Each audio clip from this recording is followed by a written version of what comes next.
The following episode depicts gun violence and murder. Listener discretion is advised.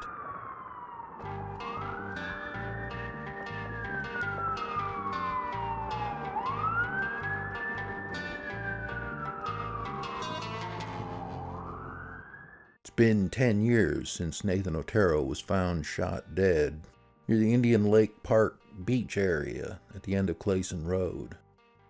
It was October 18, 2012 at 2:15 a.m. when Worcester Police received reports of gunshots from Clason Road residents. The 27-year-old man was killed in the darkness at the east side of Indian Lake, shot in the head.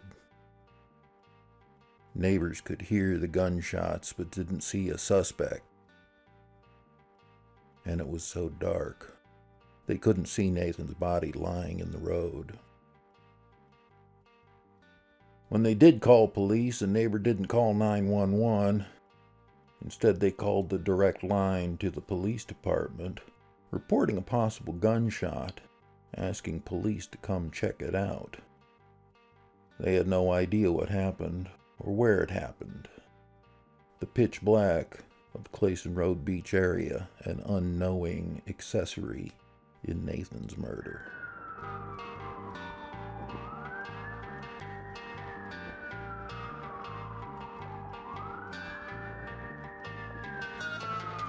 Welcome to Unsolved Worcester. I'm your host, Dan Yeager.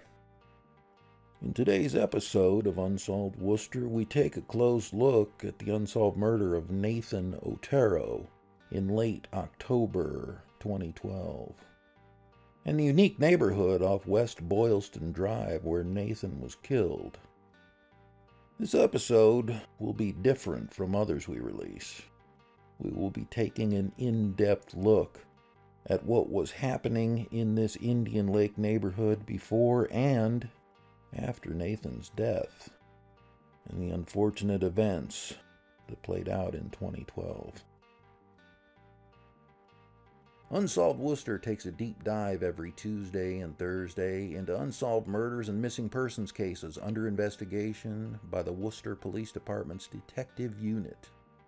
We look to the past, to unsolved murders as far back as the early 1950s and 60s. The approach to Unsolved Worcester is this: shine a light on each of these cases, put a life behind each victim's name, provide a timeline of events and important details, and ask questions that still need to be answered. Our goal is to remind residents of the Worcester area, both past and present, that there are dozens of unsolved homicides and missing persons cases that need resolution. We hope we can be the spark needed to solve a case.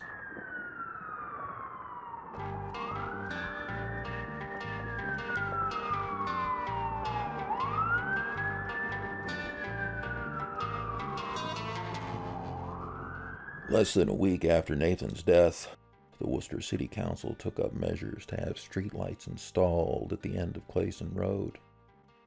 The City Council subcommittee requested spotlights be installed on top of the Clason Road beach house and recommended more street lighting on the 3 streets leading to the beach. But some argued it was too little too late. Then District 1 City Councilor Tony Economo had already filed a petition to have a light installed at the end of the road. Economo filed the petition at the end of April 2012, roughly 5 months before Nathan was killed. The end of Clason Road is connected by the beach parking lot area to the ends of Stowell and Sherburne streets. In other words, the 3 streets meet at a dead end.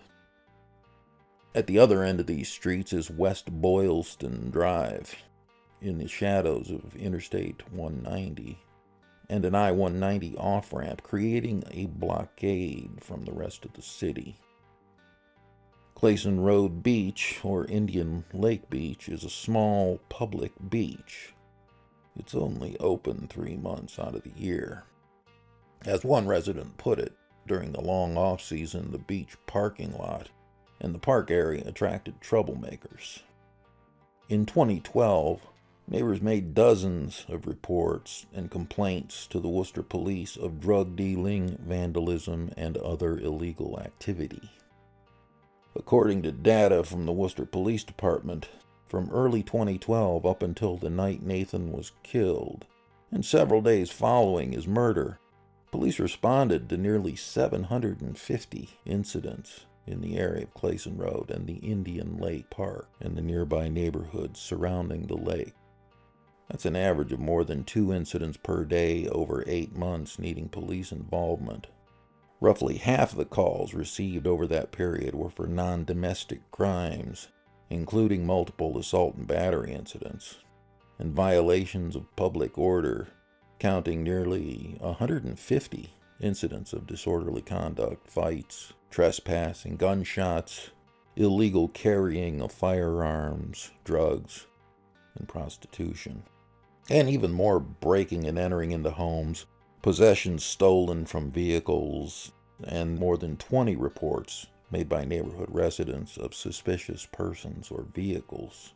Over the 8-month period, 25 arrests were made. Following Nathan's murder, police implemented tactical units throughout the area.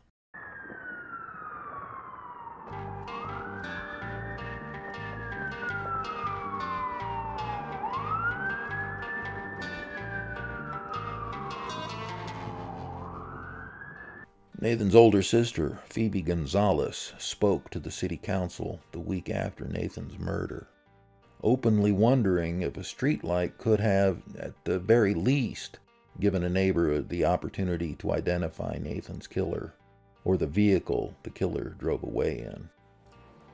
I feel that we shouldn't have to wait till a tragedy like this happens in a very darkened road, or on a very darkened road in the city of Worcester. This petition had to go through due process for the past 6 months. And I also know that had those lights been up there, he would not have died alone, because those who looked out to see what was going on would have seen him lying there and would have been able to identify the vehicle that drove away. Having lights up might not have prevented Nathan's death, but it could have assisted in the prompt response of police, because there's usually noise and fireworks going on over there, and people struggled as to whether or not to call and asked the police to come check it out, because when they looked out, it was too dark. They could not see anyone lying there. We were blessed enough that the police responded within 5 minutes. And although he had already taken his last breath,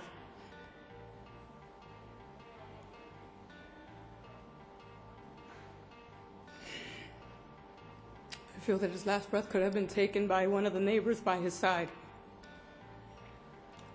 whom also could have assisted investigators with the investigation. Nathan was just 27 years old when he was killed. He left behind a large family, including his 7 siblings, a longtime girlfriend of 8 years, and his then 4-year-old daughter. Family described him as a loving and devoted father. Unlike many other cases we will feature on Unsolved Worcester, Nathan's murder is one of just a handful of cases where a possible suspect or suspects are few and far between. In all the documents we've been able to look at on the shooting of Nathan Otero, no names jump off the page, nothing to shine a light on, no clues jumping out of the darkness of Indian Lake Beach. However, it's unlikely Nathan's murder was a random act or the consequence of being in the wrong place at the wrong time. We will leave you with this. About 6 months after Nathan was found dead on Clason Road, family and friends held a vigil in the beach parking lot to celebrate Nathan's life and to inspire the community in hopes of someone coming forward with some answers. One of Nathan's aunts told the Worcester Telegram and Gazette that Nathan likely knew his killer, that Nathan wouldn't have shown up to Clason Road under force. She said he knew his killer. He was close to his killer.